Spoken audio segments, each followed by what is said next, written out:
Selain memperbaiki lingkungan, menanam juga harus memberikan manfaat langsung terhadap kesejahteraan masyarakat.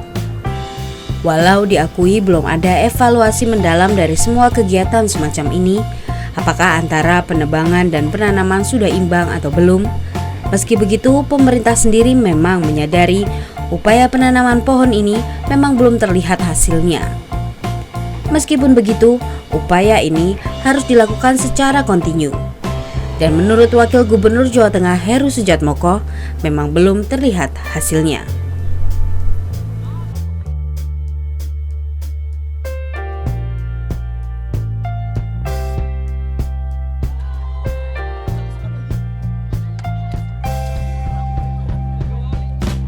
Hari menanam sebenarnya diharapkan setiap hari, setiap waktu.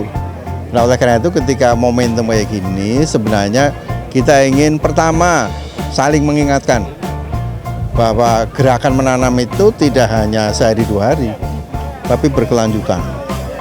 Itu satu. Yang kedua, kita juga diminta secara sadar atau tidak sadar untuk mengevaluasi berapa sih yang sudah kita tanam, bagaimana hasilnya, bagaimana dampaknya, terutama untuk konservasi, untuk rehabilitasi lahan-lahan kita. Dengan konkretnya, bisakah dengan banyak menanam ini sudah mampu mengatasi tanah longsor, banjir kita? Nah, kesimpulannya belum. Nah, tetapi tentu sudah ada hasilnya, bukan tanpa hasil. Ya. Nah, justru dengan begini diingatkan kita, ayo diteruskan, bahkan digerakkan lebih masif.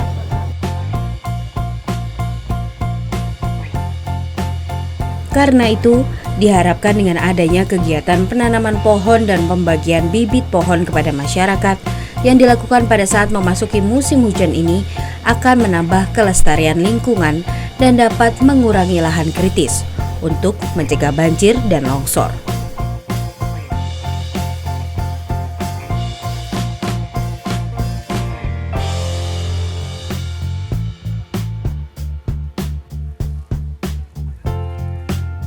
Kepala Dinas Kehutanan Provinsi Jawa Tengah Bowo Suryoko sendiri menyebutkan saat ini penanaman kembali pohon secara kontinu ini difokuskan di sepanjang daerah aliran sungai, seperti daerah aliran Sungai Serayu di kawasan Kabupaten Banyumas ini. Meskipun begitu, penanaman juga dilakukan di kawasan hutan rakyat dan hutan lindung.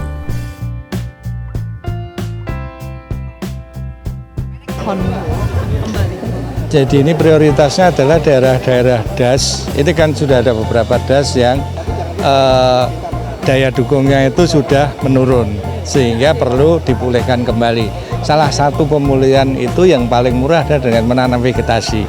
Jadi ada banyak dengan bangunan sipitani, buat bendungan dan lain-lain. Nah, ini yang paling murah dan paling efektif itu sebenarnya pakai tanaman. Maka kita prioritasnya ya pada DAS-DAS yang kondisinya itu sudah mengkhawatirkan. Mana aja itu Pak? Itu ada Das Rayu, kemudian Kaligarang, dan ada banyak di hampir semua di Jawa Tengah itu.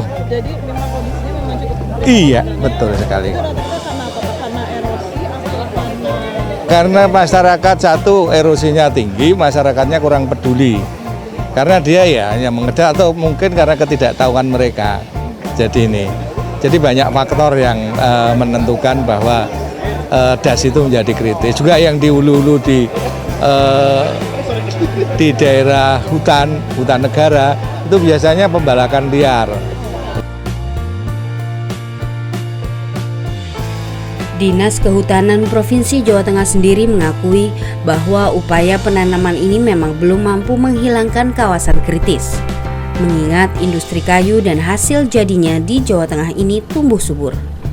Agar tetap mampu terjaga konservasi hutan, para pengusaha dan masyarakat diharapkan ikut menyumbangkan bibit pohon.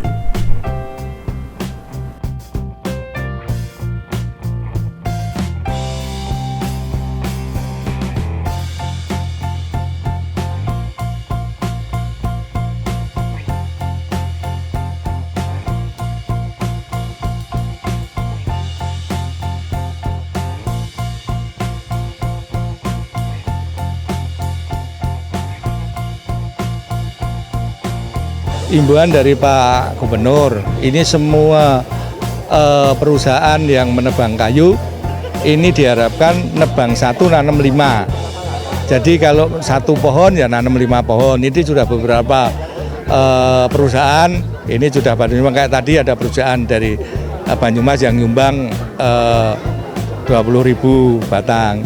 Kemudian mengirim surat ke Bupati, Wali Kota dan lain-lain untuk menghimbau kalau ada pertemuan, ada kegiatan-kegiatan itu ikonnya nanem gitu.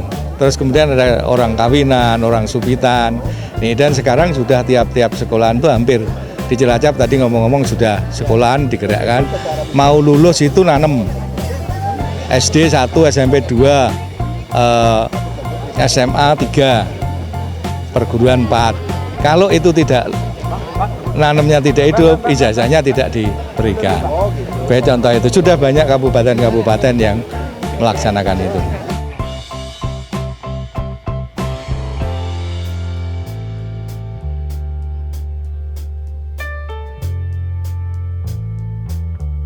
Saat ini bahan baku kayu, terutama untuk bahan baku kayu olahan belum tercukupi.